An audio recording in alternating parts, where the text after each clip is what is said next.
ஒவ்வொரு சைட்ல ஒவ்வொரு டேட்ஸ் கிடைக்குது. அதை யாரும் மறுப்பதற்கு இல்லை. இன்னைக்கு கிட்டத்தட்ட நம்முடைய அயனேஜை வந்து கிமு 3300க்கு நம்ம கொண்டு போய் வச்சுக்கோம் ஆஸ் பர் சயின்டிஃபிக் டேட். ஆனால் ஒரு சைட்டை ரீகன்ஸ்ட்ரக்ட் பண்ணியிருக்கோமா ங்கிறதுக்கான கேள்விக்கான பதில் இன்னும் வரை இல்லை.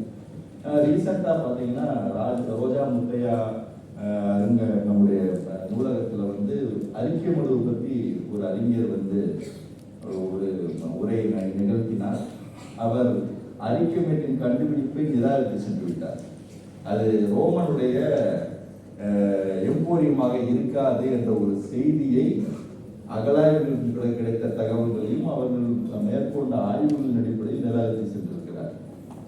அதற்கான காரணம் வந்து பார்த்தீங்கன்னா தமிழ்நாட்டில் விரிவான ஆய்வுகள் நடைபெறவில்லை. அதுதான் நம்ம இருக்க பெரிய டிராபேக். அதெல்லாம் நம்ம கம்பேரிட்டிவா நீங்க பார்க்கணும். தமிழ்நாட்டில் நடைபெறுகின்ற ஆய்வுகள் சயின்டிபிக் ரிசர்ச், நம்ம சயின்டிபிக்கலி நம்ம எல்லாத்தையும் ப்ரூவ் பண்ணிட்டு இருக்கோம். ஆனால் நாட்டில் நடக்கின்ற ஆய்வுகள் ஒரு கன்ஸ்ட்ரக்டிவ் ரிசர்ச். பார்த்தீங்கன்னா ஒரு பெரிய சைட்டை வந்து அவங்க தோன்றாங்கன்னா கிட்டத்தட்ட ஒரு 10 ஆண்டுகள் கடுமையாக தோன்றாங்க. அந்த 10 ஆண்டுகள் தோன்றும் பொழுது ஒரு முழுமையான ஒரு நிலைக்கு அந்த சைட்டு வந்தது.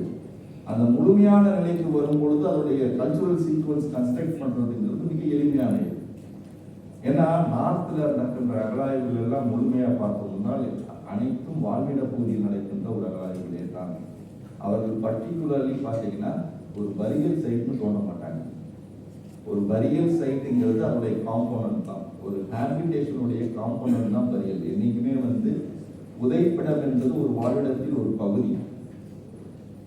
அந்த வாழ்விடத்தின் பகுதியை அவர்கள் தோன்றுவார்கள். நிச்சயம் வந்து தொலைவீராளர் வந்து பரியல் தோண்டியிருக்காங்க, லோத்தல்ல பரியல் தோண்டியிருக்காங்க, எங்கெங்க உங்களுக்கு காளிமங்கல்ல பரியல் தோண்டியிருக்காங்க. எல்லா இடத்துலையும் வந்து ஃபர்ஸ்ட் ஆஃப் ஆல் கான்சன்ட்ரேஷன் வந்து பார்த்தீங்கன்னா ஒரு ஹேபிடேஷன் சைட்ல இருக்கும்.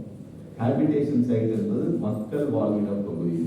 அந்த மக்கள் வாழ்விட பகுதியை அகழாய்வு செய்கின்ற ஒரு முறை இன்னும் நாம் தமிழகத்தில் நடத்த வேண்டும் என்பதுதான் என்னுடைய ஒரு சிறிய வேண்டுகோளாக நான் வைக்கிறேன். ஏன்னா அதுதான் உங்களை திருப்புமுனையை கீழடி ஏற்படுத்துது.